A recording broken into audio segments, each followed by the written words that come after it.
전 세계에는 문화와 라이프 스타일로 유명한 많은 나라가 있습니다. 그중 하나가 필리핀입니다. 서태평양에 위치한 이 나라는 크고 작은 7,000개 이상의 섬으로 이루어져 있습니다. 이 나라의 총 면적은 30만 평방킬로미터로 세계의 주요 육지 덩어리로 구성되어 있습니다. 이 면적 안에는 약 1억 1,100만 명이 살고 있어 인구 밀도가 높습니다. 지도를 보면 다른 나라와의 육로 연결이 없다는 것이 분명합니다. 육로 연결 없는 이 동남아시아 나라의 가까운 이웃으로는 중국, 인도네시아, 말레이시아, 베트남, 대만 등이 있습니다. 이 나라의 지리와 관련된 또 다른 측면은 필리핀이 태평양 지진대의 중심에 위치해 있다는 것입니다. 이로 인해 쓰나미와 같은 심각한 자연재해에 매우 취약합니다. 실제로 이 나라 바로 옆 바다 깊이에서는 매일 약 20회의 지진이 발생하고 있습니다. 사실 약 30년 전 필리핀의 루손 본토에서 규모 7.7의 참혹한 지진이 발생한 적이 있습니다. 필리핀의 수도는 마닐라로 그곳에는 여러 가지 독특한 라이프 스타일이 존재합니다. 신비롭고 특별한 삶으로 가득한 이 나라를 방문하고 싶다면 세계 거의 모든 곳에서 수도로 가는 항공편을 이용할 수 있습니다. 물론 서양 국가에서 오는 여행자들은 긴 비행 시간을 고려해야 합니다. 오늘 우리는 이 나라의 일상적인 도시 생활이나 관광지에 초점을 맞추기보다는 특정 특별 공동체의 매우 다른 라이프 스타일에 대해 살펴보겠습니다. 예를 들어 쓰레기통에서 버려진 음식을 수집하여 요리에 재사용하는 이웃이나 외부 세계와 무관하게 물 위에 임시로 지은 집에 사는 바이오족, 그리고 묘지에서 죽음과 함께 살아가는 사람들의 삶입니다. 바이오족은 바다 집시로도 알려져 있으며 바다 한가운데서 독특한 삶을 살고 있습니다. 그들은 평화로운 성격 덕분에 수세기 동안 본토와 국가의 내부 문제에서 멀리 떨어져 살려고 노력해왔습니다. 시간이 지나면서 그들은 바다 한가운데 자신들만의 세상을 만들 수 있다는 것을 깨달았습니다. 바아족이 바다에서 살아남으며 세대에 걸쳐 변종을 겪을 수 있었다고 전해지기도 합니다. 수면에서 8분 이상 잠수하는 것을 상상해 보세요. 당신의 지인들 중 뛰어난 수영 선수들이 최대 몇 분 동안 수중에 있을 수 있을 것 같나요? 그들의 놀라운 잠수 기술은 이들 능력 덕분에 가능하며 이를 보러 오는 방문객들을 경탄하게 만듭니다. 그들은 완전히 자급자족하며 자신의 잠수경, 작살, 그리고 오리발을 만듭니다. 마치 바다 표면에 작은 도시들을 세운 것 같습니다. 불행하게도 현재 바이오족이 널리 거주하는 타위타위 지역에 발을 들여놓으면 그들의 마을에서 가장 먼저 눈에 띄는 것은 강한 악취와 쌓인 플라스틱 쓰레기입니다. 쓰레기와 플라스틱이 물 표면에 떠다니는 것처럼 보인다. 물 위에 판자로 만든 집에 사는 사람들은 자연스럽게 쓰레기를 만들어낸다. 인간의 배설물이나 플라스틱, 쓰레기 모두 물에 던져진다. 바차르 사람들의 몸은 이런 환경에 익숙해졌을 것이며 그래서 그들은 아프지 않고 쓰레기 속에서 떠다니는 이러한 물 속에서 생존할 수 있다. 그들은 걷기 전에 수영을 배우는 것이 정확할 것이다. 그들은 아기부터 시작해 모든 아이들이 꽤 능숙하게 수영할 수 있는 환경에서 살고 있으며 물 위에 임시 거처에서 거주하고 있다. 하품을 하고 창백한 피부를 가진 그들의 교육 수준은 꽤 낮고 아이들은 반나체의 세계에 살면서 속옷조차 입지 않는다. 통계적으로 필리핀은 최근 몇 년간 안타깝게도 인도와 중국을 넘어 바다에 가장 많은 플라스틱을 버리는 나라로 기록을 세웠다.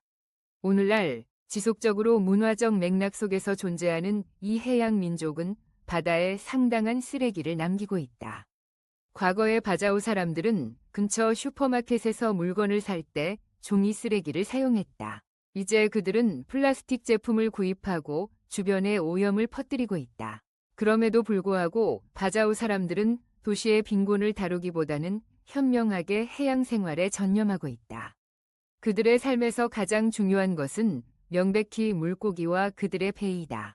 1990년대 필리핀 정부는 이들을 지역 생활에 통합하기 위해 다세대 주택을 건설했지만 바자우는 다시 해안으로 돌아가 그들만의 독특한 삶을 살고 있습니다. 그들은 수면 위에 세운 판잣집에서 살며 대체로 현대 생활의 흐름과 단절되어 있습니다. 그러나 그들이 자는 나무 판잣집은 언제 무너질지 몰라 전혀 믿음을 주지 않습니다. 아이들은 학교에 가지 않고 대신 낚시를 배우죠. 예를 들어 아이가 5세가 되면 바다 한가운데서 보트를 떠나서 수영을 배우게 됩니다. 이 시험에 실패하면 생존 시험의 시작부터 탈락하게 됩니다. 그래서 바자오 아이들은 바다를 두려워할 여유가 없습니다. 그들은 바다의 언어를 이해하고 해양 생명에 따라 기술을 발전시켜야 합니다. 그들은 바다에서 각각의 생물을 주저없이 먹습니다. 문어, 정갈, 게와 해양 생물들이 이 해양 유목민들의 생존의 열쇠입니다. 게다가 굶주림을 피하기 위해 바다에 집을 지었으니 그들이 스스로 음식을 선택할 것이라고 기대하는 것은 이상한 일입니다. 지금 그들이 사는 지역에서 우려되는 것은 물고기를 찾지 못하는 것입니다. 이 지역은 주요 지진대이며 그들은 가장 예상치 못한 순간에 치명적인 재난에 노출될 수 있습니다. 만약 해양에서 큰 지진이 발생하거나 쓰나미가 덮친다면 그들의 판잣집과 그들 자신이 무로 쓸려갈 수 있습니다. 필리핀의 흥미롭고 이색적인 상황들은 바자우 사람들에게만 국한되지 않습니다. 예를 들어 도시의 일부 사람들은 영양불량과 위생 부족으로 고통받아 식사를 구걸해야 할 지경에 이릅니다. 이들은 쓰레기 더미로 가서 음식 찌꺼기를 조심스럽게 걸러냅니다. 게다가 이는 드문 일이 아닙니다. 필리핀에서 수천 명의 사람들이 쓰레기에서 모은 요리를 데우고 끓이고 소스와 섞어 다시 음식을 만들어 굶주림을 채웁니다.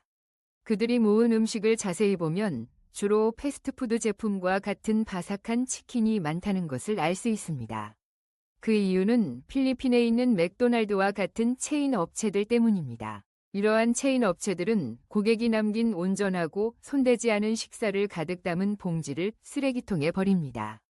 그러나 필리핀 정부와 해당 지역에서 운영되는 식당들은 고객 테이블에서 나온 남은 음식을 버리는 대신 도움이 필요한 이웃에게 보내도록 할 수 있습니다. 매년 전 세계적으로 10억 톤 이상의 손대지 않은 음식이 버려지고 낭비되는 반면 이 음식을 필요로 하는 수백만 사람들이 있다는 점에서 이러한 낭비는 정말로 아이러니합니다. 이러한 이유로 필리핀의 식사를 필요로 하는 사람들은 체인 레스토랑 시장이 쓰레기를 버리는 곳에 집중하고 다른 사람들의 남은 음식을 위해 애씁니다. 만약 그들이 상자 속에서 모든 햄버거를 발견한다면 뼈가 있는 고기와 달리 먹기 쉽고 청소할 필요가 없기 때문에 매우 기뻐합니다. 전국적으로 쓰레기로 만든 식사를 패그라고 부릅니다. 이들 중 많은 사람들이 태어났을 때부터 불행한 것은 분명한 사실입니다. 쓰레기 더미에서 음식을 주워 먹는 사람들과 이야기를 나누면 그들은 금세 감정적으로 변합니다. 그들의 상황이 좋지 않다는 것을 알고 있을 것입니다. 하지만 생존을 위해 스스로의 자존심을 꿀 수밖에 없는 상황입니다. 필리핀의 이러한 삶을 보면 많은 사람들이 자신이 얼마나 운이 좋은지를 느낄 것이라고 확신합니다. 이 나라에는 매우 흥미로운 또 다른 생활 방식이 있습니다. 이러한 생활 방식의 주된 이유는 경제적 문제와 관련된 가난입니다. 필리핀에서 집을 빌릴 여유가 없는 사람들 또는 넘쳐나는 슬럼 지역에서 자리 잡을 곳이 없는 사람들은 묘지를 새로운 집으로 삼고 죽은 자들과 함께 살아갑니다. 여러분, 맞습니다. 그들은 죽은 자의 무덤을 자신의 거주지로 선택합니다. 이 나라의 인구가 최근 몇 년 사이에 폭발적으로 증가하여 대부분의 사람들이 공원의 묘지를 자신의 집으로 만들게 되었습니다. 이 상황이 여러분에게는 두렵고 소름 끼치는 일이라는 것을 느낄 수 있습니다. 그러나 필리핀에서 불행한 이들은 그러한 삶에 익숙해져 있습니다. 이것은 마닐라 묘지이며 여러분이 본 적 없는 묘지입니다. 여기서는 한 사람이 죽은 자의 무덤 위에서 세탁을 하고 있습니다. 이 사람은 심지어 묘지 안에 식료품 가게를 열었는데 완전히 세금이 없는 100% 수익성이 있는 사업입니다. 실제로 일부는 묘비 위에 불법적으로 층을 만들어 2층짜리 집으로 변형하기도 했다. 정말 미친 일임에 틀림없다. 그들이 묘지에서 살아가며 생계를 유지할 수 있는 유일한 방법은 여러 가족의 무덤을 깨끗하게 관리하여 몇 푼을 버는 것뿐이다. 묘지에서 사는 사람들은 최소한 잠잘 곳과 지붕이 있다는 것에 만족하지만 안타깝게도 그들에게 더 긍정적인 탈출구는 없어 보인다. 반면 필리핀의 도시에서는 너무 많은 아이들이 있어 여기저기 누워있거나 기어다니거나 도로 옆에서 끊임없이 뛰어다니는 모습에 놀라게 된다. 이 상황은 특히 수도 마닐라에서 두드러진다. 수도에는 3만 명 이상의 아이들이 길거리에서 혼자 살고 있다. 이러한 상황은 다양한 갱단들이 아이들을 자신의 사업 도구로 사용하는 것을 초래한다. 필리핀에 이렇게 많은 아이들이 존재하는 이유는 가족 내 통제가 부족하기 때문이다. 아이들이 수입원으로 여겨지기 때문에 거의 모든 커플이 가능한 한 많은 아이를 낳는다. 이 중 일부는 배고픔과 위생 부족으로 죽고 일부는 나쁜 길로 빠지며 또 다른 일부는 가족을 돌본다. 게다가 증가하는 빈곤은 주로 통제되지 않는 인구 성장에서 기인하며 범죄율 증가로 이어진다. 아마도 정부는 필리핀 사람들에게 출산에 대한 제한을 부과할 수 있을 것이다. 예를 들어 이 나라에서는 수천 명의 어린이가 평생 동안 단 한 번도 학교에 가지 못했습니다. 그들 중 많은 이들이 감옥에 갇히거나 살인과 절도 같은 이유로 경찰에 의해 사망하게 되었습니다. 국가 당국은 과도한 인구로 인한 이러한 문제를 문명화된 방법으로 해결할 수 없습니다. 나이와 성별에 관계없이 많은 사람들이, 특히 어린이들이 흔적도 없이 사라집니다. 아동 감옥에서는 그들이 집단셀에서 지내며 그곳의 생활은 바깥보다 훨씬 더 어렵습니다. 그들의 눈을 들여다보면 삶에 대한 어떤 기대나 희망도 찾을 수 없습니다. 필리핀 수도 마닐라의 감옥을 방문하면 수감자들을 관찰하고 그들과 인터뷰할 기회를 가질 수 있습니다. 필리핀에서 감옥에 가게 되는 어린이와 청소년들은 침대조차 없습니다. 사람들은 골판지 위에 나란히 누워 잠을 잡니다. 그들은 땅에 누워 함께 살아갑니다. 더 심각한 것은 도망칠 곳이 없다는 것입니다. 감옥의 다른 범죄자들로부터 자신을 보호해야 하는데 그들 중 누구도 믿을 수 없으며 당신을 강탈하거나 해를 입힐 수 있습니다. 사실 매번 점검할 때마다 경비원들은 많은 날카로운 물건, 휴대전화 및 다양한 범죄 자료를 여러 사람에게서 찾아냅니다. 필리핀의 교도소 생활은 매우 부적절하여 국가조차도 수감자들에게 기본 식사를 제공할 수 없습니다. 수감자들은 교도소의 우물에서 물을 깃고 옷을 손으로 씻습니다. 교도소 생활을 고려해보면 남아메리카와 동남아시아 국가에서의 삶은 세계에서 가장 힘든 삶 중 하나라고 예측할 수 있습니다. 더욱이 필리핀의 갱 범죄는 최근 몇 년 동안 크게 증가했습니다. 그곳의 지역 사회와 어울리다 보면 갑자기 갱의 소나기에 휘말릴 수도 있습니다. 필리핀의 갱들은 자신들이 애워싼 사람들을 협박수단으로 사용하며 그들로부터 이득을 챙깁니다. 이 나라의 범죄율은 매우 높아 국가 차원에서 메스암페타민 판매를 막을 수 없으며 갱들은 더욱 강력해지고 있습니다. 물론 빈곤이 극에 달하고 희망이 사라지는 나라에서는 여성들도 원치 않는 삶에 끌려 들어가고 있습니다. 필리핀을 탐방하다 보면 많은 여성들이 성매매를 하며 남성과 만남을 통해 돈을 얻으려 하는 모습을 볼 수 있습니다. 이 나라의 대부분 지역에서 위생 개념이 부족하여 아프리카 다음으로 태국, 베트남, 필리핀과 같은 국가에서 세계에서 가장 만연한 에이즈 문화가 확산되고 있습니다.